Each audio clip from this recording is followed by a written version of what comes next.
Еліміздің, әрбіріміздің, балаларымыз бен ұрпағымыздың болашағын айқындайтын не? Әрине, Конституция. 15 наурызда елімізде жалпы халықтық референдум өтеді. Азаматтарымыз жаңа ата заң үшін дауыс береді. Бұл күн тарихымыздағы тағдыр шешті сәт болуы мүмкін. Осы бейнероликте жаңа Конституция жобасының қалай әзірленгені, жаңа ата заңның ел болашағы мен оның әрбір азамат алдындағы мақсаты және мән маңызы туралы айтып беремін. Жаңа Конституция жарты жылға созылған қоғамдық және сарапшылық талқылаулардың нәтижесі. Оны әзірлеу үшін кезең-кезеңмен жүйелі жұмыстар жүргізілді. Бұған мемлекет басшысы Қасым-Жомарт Тоқаевтың былтыр 8 қыркүйекте Қазақстан халқына арнаған жолдауындағы бір палаталы парламент құру туралы бастамасы себеп болды. Президент сол кезде конституциялық реформа қатысты түпкілікті шешімді ел азаматтары референдумда қабылдайтынын айтқан еді. Бір палаталы парламентке көшу қазіргі конституцияның 40-қа жуық бабына түзету енгізуді, яғни негізгі заңның жартысына жуығын жаңартуды талап ететіні белгілі болды. Сол себепті 8 қазанда президент бастамасымен парламенттік реформа жөнінде жұмыс тобы құрылды. Оның құрамына 30-дан астам танымал заңгер сарапшылар, парламенттегі саяси партиялар фракцияларының жетекшілері, қоғамдық ұйымдардың өкілдері енді. Президент парламенттік реформаға бастамашы болып қана қоймай, оның жүзеге асырылуына да тікелей атсалысты. Мәселен, мемлекет басшысы парламенттегі президенттік квотадан бас тартуды, цифрландыру жөнінде жаңа комитетті құруды, сонымен қатар жергілікті деңгейде мажоритарлық сайлау жүйесін сақтап, мәслихаттарға бір мандатты округтер арқылы сайлауды ұсынды. Азаматтардың ұсыныстарын жинақтау мақсатында e-өтініш және e-gov платформаларында арнайы бөлім ашылды. Азаматтар мен сарапшылар сондай-ақ еліміздегі 7 саяси партия мен 16 қоғамдық ұйым өз ұсыныстарын жолдады. Қазан-қаңтар айларының аралығында парламенттік реформа бойынша 600-ге жуық ұсыныс келіп түсті. Бұған қоса, Конституцияның басқа да бөлімдеріне қатысты қосымша 2000-нан астам ұсыныс пікір жинақталды. Яғни парламенттік реформамен салыстырғанда Конституцияның басқа бағыттарына қатысты ұсыныстар 3 есе көп түсті. Сол кезде конституциялық реформаның парламенттік жүйені жаңғырту аясынан шығып, үлкен өзгерістерге ұласатыны белгілі болды. Қоғамда Конституцияны толықтай жаңартуға деген сұраныс бар екені анықталды. Сондықтан 20 қаңтарда Қызылордада өткен ұлттық құрылтайының 5-ші отырысында мемлекет басшысы конституциялық реформа бойынша келіп түскен басқа да ұсыныстарды мәлімдеп, оларды талқылау мақсатында конституциялық комиссия құру туралы шешім қабылдаған жариялады. Оның құрамына ұлттық құрылтай мүшелері, танымал заңгерлер, сарапшылар, мемлекеттік органдар, бұқаралық ақпарат құралдары, өңірлік мәслихаттар, қоғамдық кеңестер мен ғылыми қоғамдастық өкілдерінен тұратын 130 адам енді. Осылайша, комиссияда әртүрлі әлеуметтік және кәсіби топтар, еліміздің барлық өңірі толық қамтылды. Конституциялық комиссияның барлық 12 отырысы ашық форматта өтті. Әр отырыс тікелей эфирден көрсетіліп, бұқаралық ақпарат құралдарында кеңінен таратылды. Конституциялық комиссия отырыстарының жалпы қаралымы 1 миллионнан асты. Комиссия мүшелері қолданыстағы Конституцияның 77 бабының жаңа редакциясын қарастырды. Яғни жалпы мәтіннің 84% сол кезде өзгеріске ұшырады. Сонымен қатар жаңа преамбула, жаңа бөлімдер мен жаңа баптар ұсынылды. Олардың барлығы жаңа тұжырымдамалық сипатқа ие болып, саяси жүйені айтарлықтай өзгертіп, маңызды қоғамдық құндылықтар мен мемлекеттік қағидаттарды белгіледі. Сол себепті талқылаулар нәтижесінде комиссия Қазақстанның жаңа ата заңын әзірлеу туралы шешім қабылдады. Атап өтерлігі, жаңа конституция жобасын әзірлеуге мемлекет басшысы ерекше атсалысты. Президент конституциялық комиссия басшылығымен үнемі кездесіп, азаматтар мен қоғамдық ұйымдардың ұсыныстарын мұқият зерделеді. Кеңесшілер және сарапшылар тобымен бірге жаңа ата заңның мәтінімен жүйелі жұмыс жүргізді. Сондай-ақ жаңа конституцияның негізгі тұжырымдамалық баптардың көбін Қасым-Жомарт Кемелұлы Тоқаев өзі ұсынды. Мысалы, жаңа преамбула президенттің тұжырымдамалық тезистерінің негізінде әзірленді. Сондай-ақ мемлекет басшысы көптеген жаңашылдықтарын, әсіресе қарапайым азаматтардың мүдделері мен құқықтарын қорғайтын бірқатар маңызды нормалардың авторы. Мәселен, 10 ақпанда өткен үкіметтің кеңейтілген отырысында мемлекет басшысы сот шешімінсіз тұрғын үйден шығаруға конституциялық деңгейде тыйым салуды бекітуді ұсынды. Конституциялық комиссия осы норманы ата заң жобасының 28 бабының 1 тармағына енгізді. Осылайша мемлекет басшысы конституциялық реформаға бастамашылық етіп қана қоймай, жаңа тазаңдағы негізгі ережелерді өзі дайындап, өзі ұсынды. Сол себепті жаңа конституцияда президенттің ұстанып отырған саяси бағыттың негізгі қағидаттары, сондай қоғам мен мемлекетті дамытуға қатысты көзқарастары мен ұстанымдары көрініс тапты. 31 қаңтарда жаңа конституция жобасы жарияланып, жұртшылық назарына ұсынылды. Жаңа мәтін жарияланған сәттен бастап азаматтардан қосымша тағы 12 000 ұсыныс пікір келіп түсті. Олардың барлығы Конституциялық комиссия мүшелері тарапынан мұқият қаралып, жаңа тазаңның соңғы жобасын әзірлеу барысында ескерілді. Бастапқы күндері 1 000, 2 000 ұсыныс пікір келіп түскен болса, бір аптадан соң өтініштердің саны 50-60-қа дейін азайды. Яғни осы аралықта азаматтардың жаңа тазаңға қатысты көзқарастары толық қалыптасып үлгерді. Сол себепті 11 ақпанда өткен соңғы отырыста Конституциялық комиссия мүшелері жаңа тазаң жобасын жалпы ұлттық референдумға шығаруды ұсынды. Мемлекет басшысы бұл шешімді қолдап, жаңа тазаңды қабылдау мәселесі бойынша республикалық референдумды 2026 жылдың 15 наурызында өткізу туралы жарлыққа қол қойды. Осылайша алдағы референдум жарты жыл бойы қоғамның талқысына түскен конституциялық реформаның логикалық түйіні болмақ. Жаңа тазаң Конституциялық комиссияның 130 мүшесінің ұсыныстары мен пікірлерін жолдаған мыңдаған азаматтың бірлескен еңбегінің нәтижесі. Сондықтан да оны халықтық конституция деп атайды. Қазіргі қолданыстағы 1995 жылы қабылдаған конституция тәуелсіздігімізді енді ғана алған елең алаң шақта әзірленді. Ол кезде негізгі мемлекеттік институттар енді ғана қалыптасып, қоғамдағы құндылықтардың негізі енді ғана қаланып, шет мемлекеттермен қарым-қатынас енді ғана орнатылып жатты. Қазіргі конституцияның мәтінінде әлі де кеңес кезеңінің ықпалы, сол уақыттың ескірген лексикасы мен терминологиясы байқалады. Мысалға, қазіргі атазаңдағы телеграф, тектік топтық араздық, немесе мемлекеттік қауіпсіздік деген ұғымдар бүгінде қолданылмайды. 1995 жылғы атазаңды небары 12 адамнан ғана тұратын шағын топ жабық форматта әзірледі. Олардың үшеуі шетелдік сарапшылар еді. Ал жаңа конституцияны жазу үшін сырттан ешкім тартылған жоқ. Оны еліміздің 130 азаматтан тұратын комиссия дайындады. Әрине, ешкімде қазіргі қолданыстағы конституцияның мемлекеттің дамуындағы қоғамның қалыптасуындағы маңызды рөлін жоққа шығармайды. Қазіргі атазаң көптеген жетістіктерге негіз болды. Дегенмен бүгінде Қазақстан айтарлықтай өзгерді. Біз мемлекеттілігі орныққан, халықаралық аренада өзіндік беделі бар елге айналдық. 30 жылда әлем де өзгерді, біздің қоғам да өзгерді. Бүгінде қоғамда жаңа сұраныстар, жаңа талаптар пайда болды. Қоғам назары басқа мәселелерге ауды. Мысалы, экологиялық мәселелер, әйелдердің құқықтарын қорғау, мемлекет пен дін арасында қатынастар, ұлттық бірегейлігімізді, дәстүрлі құндылықтарымызды және өмір салтымызды сақтау алдыңғы орынға шықты. Осынау жаңа бағыттар мен қоғамдық сұраныстардың барлығы жаңа конституцияда көрініс тапты. Бүгінде әлем дамуында мүлдем жаңа цикл басталды. Геосаясатта, әлемдік экономикада, ғылым мен технологияда үлкен түбегейлі өзгерістер болып жатыр. Сондықтан көптеген елдердің, соның ішінде біздің елдің де алдында институционалдық жаңару және жаңа жағдайларға бейімделу міндеті тұр. Жаңа тазаң 11 бөлімнен 96 баптан тұрады. Конституцияның жаңашылдығы жаңа мәтін, жаңа преамбула, жаңа құрылым, жаңа бөлімдер мен баптар, жаңа стилистика ғана емес. Ең бастысы, жаңа тазаңның жаңа мазмұнымен, жаңа басымдықтармен және жаңа құндылықтармен толыққанды. Бір сөзбен айтқанда, Конституцияның көптеген нормалары мен баптарына қатысты тәсілдер мен ұғымдар түбегейлі өзгерді. Жаңа тазаңның ел болашағы және оның әрбір азамат алдындағы мақсаты мен мән маңызы қандай? Біріншіден, оның басты ерекшелігі қарапайым адамның мүддесіне бағдарлануы.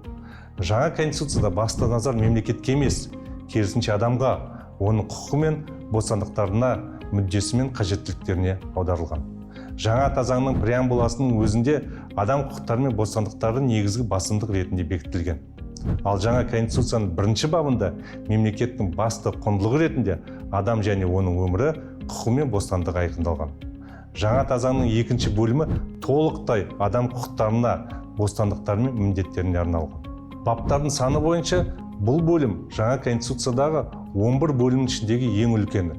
Мысалы, президент бөлімі 10 баптан, үкімет бөлімі 7 баптан, құрылтай бөлімі 12 баптан тұрса, ал азаматтардың құқығын, бостандықтары мен міндеттерін қорғауға арналған бөлімде 30 бап бар. Яғни басқа бөлімдерден 2 немесе 3 есе көп. Қазіргі конституциямен салыстырғанда адам деген сөз жаңа заңда 1,5 есе көп қолданылған. Яғни жаңа заңның негізінен адамдардың мүддесіне бағытталған осыдан-ақ аңғаруға болады. Жаңа конституцияда кез келген санаттағы, кез келген әлеуметтік және кәсіби топтағы, кез келген жастағы адамдардың мүдделері қамтылған. Бұл нені білдіреді? Бұл әрбір азамат өз құқықтарын қорғауда сенімді конституциялық кепілдіктерге ие деген сөз. Мысалы, ғалымдар мен шығармашылық иелері үшін жаңа конституцияда ғылыми, техникалық және көркем шығармашылық еркіндігіне кепілдік берілген. Кәсіпкерлерге жаңа заң барлық меншік нысандарының танылуына және қорғалуына кепілдік береді. Әлеуметтік осал топтар үшін мемлекет тарапынан әлеуметтік қорғау құқығы жасына, ауруына, мүгедектігіне, асыраушысынан айырылуына байланысты және заңда көзделген өзге де негіздер бойынша әлеуметтік қамсыздандыру құқығы қамтамасыз етіледі. Жаңа конституцияға сәйкес барлық азаматтар жасына, әлеуметтік және өзге де жағдайына қарамастан еңбек етумен демалу құқығына, білім алуға және денсаулығын сақтауға, сөз бостандығы мен бейбіт жиналыстар өткізуге, жеке деректерін қорғауға, қолайлы қоршаған ортаға ие бола алады. Жаңа конституцияның 4 бабының 1 тармағында мемлекеттік биліктің бірден-бір бастауы әрі егемендіктің иесі Қазақстан халқы екені нақты көрсетілген. Бұл бұрын-соңды болмаған жаңа норма. Сондықтан да енді ата заңның 92 бабының 1 тармағына сәйкес конституцияға кезген өзгерістерді тек жалпы халықтық референдум арқылы, яғни елдің барлық азаматтарының пікірін ескере отырып қана енгізуге болады. Алғаш рет ата заңның конституциялық құрылыс негіздері деп аталатын 1 бөлімнің 3 бабының 2 тармағында мемлекеттің стратегиялық дамуының негізі ретінде табиғи қазбалар, басқа да байлықтар емес, ең алдымен адами капитал, яғни адамдардың білімі, қабілеті, еңбегі белгіленді. Бұл мемлекеттік саясаттағы өте маңызды және терең бетбұрыс. Екіншіден, жаңа конституцияда ұлттық бірегейлігіміз айқын көрсетілген. Алғаш рет преамбулада тарихи тамырымыз көрсетіліп, ұлы даланың мыңдаған жылдық тарихының сабақтастығын сақтау туралы тікелей айтылды. Конституциялық құрылыс негіздері деп аталатын 3 бөлімнің 3 бабының 1 тармағында мемлекет қызметінің негіз құраушы қағидаттарының бірі тарихи мәдени мұраны сақтау және төл мәдениетті қолдау екені нақты айқындалған. Жекелеген нормалар мен баптар өмір салтымызды конституциялық деңгейде сақтауға және қорғауға бағытталған. Мысал ретінде дәстүрлі отбасы институтын және мемлекеттің зайырлы сипатын айтуға болады. Жаңа конституцияда тәуелсіздік пен егемендік ұлттық бірегейлігіміздің негізгі тірегі екені қамтылған. Аталған құндылықта жай декларация емес, нақты нормалармен бекітілген. Жаңа заңның конституциялық құрылыстың негіздері деп аталатын 1 бөлімнің 3 бабындағы негізгі қағидалар тізімінде мемлекеттік қызметтің ең бірінші қағидасы ретінде егемендік пен тәуелсіздікті қорғау деп көрсетілген. Ал 2 бапта мемлекеттің егемендігі, тәуелсіздігі, унитарлығы, аумақтық тұтастығы, Қазақстан Республикасының басқару үлгісі өзгертілмейді деп тікелей бекітілген. Бұл осы мәселелер талқыланбайды, тіпті референдумға да шығарылмайды дегенді білдіреді. Олар мемлекетіміздің өзгермейтін негізі болып саналады. Жаңа конституцияның мәтінімен танысқанда егемендік және тәуелсіздік сөздерін бас әріппен жазылғанын байқаған боларсыздар. Бұл мәтіннің стилистикалық ерекшелігі ғана емес, мемлекет басшысының тұжырымдамалық ұстанымын көрсетеді. Оның пікірінше тәуелсіздік және егемендік басты құндылықтар, сондықтан олар қоғамдық санада қасиетті де қастерлі ұғымдар ретінде бекітілуі керек. Жаңа конституцияның 3 ерекшелігі жоғарғы билік органдарының жаңа құрылымы. Жаңа заң мемлекет басшысының күшті президент, ықпалды парламент, есеп беретін үкімет формуласын түбегейлі бекітеді. Президент бастамасымен бір палаталы құрылтай, вице-президент, халық кеңесі секілді жаңа институттар құрылады. Көптеген лауазымды тұлғалардың қызметіне қатысты бір реттік мерзім белгіленді. Президенттен басқа Конституциялық сот төрағасы мен оның судьялары, жоғарғы сот төрағасы және бас прокурор тек бір мерзімге сайланатын болады. Мемлекет басшысы айтқандай, жаңа Конституция суперпрезиденттік жүйеден түбегейлі бас тартуға жол ашады. Сонымен қатар, жаңа заңға сәйкес парламентте президенттік квота болмайды. Барлық депутаттар тек бір тәртіппен сайланады. Президент, вице-президентті, премьер-министрді, орталық сайлау комиссиясы мүшелерін, жоғарғы аудиторлық палата мүшелерін тағайындағанда, құрылтай депутаттан көпшілігінің келісімін алу қажет. Осы арқылы биліктің тармақтары арасында теңгерім орнап, әділетті жүйе қалыптасады. Сондықтан жаңа конституция Қазақстанның саяси жүйесін мүлдем жаңа, тиімді және әділ модельге толығымен көшуін аяқтап, бір жола бекітетін болады. Төртіншіден, жаңа конституцияның маңызды ерекшелігі оның заманауи сипатында. Тұңғыш рет конституцияның преамбуласында мәдениет пен білім, ғылым мен инновациялар құндылық ретінде көрсетілген. Жаңа конституцияның 3-ші бабында негізгі мемлекеттік қағидаттардың бірі ретінде еңбексүйгіштік, прогресс, білім құндылықтары бекітілген. Ал адам капиталын, білімді, ғылымды, инновациялар дамыту мемлекет қызметінің стратегиялық бағыты болып саналады.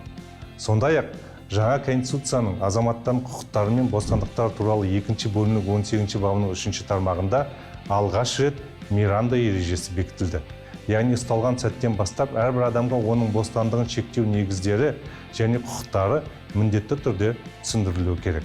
Атап айтқанда, адвокатты пайдалануға, үн қатпауға, өзіне қарсы куәлік беруден бас тартуға құқығы бар.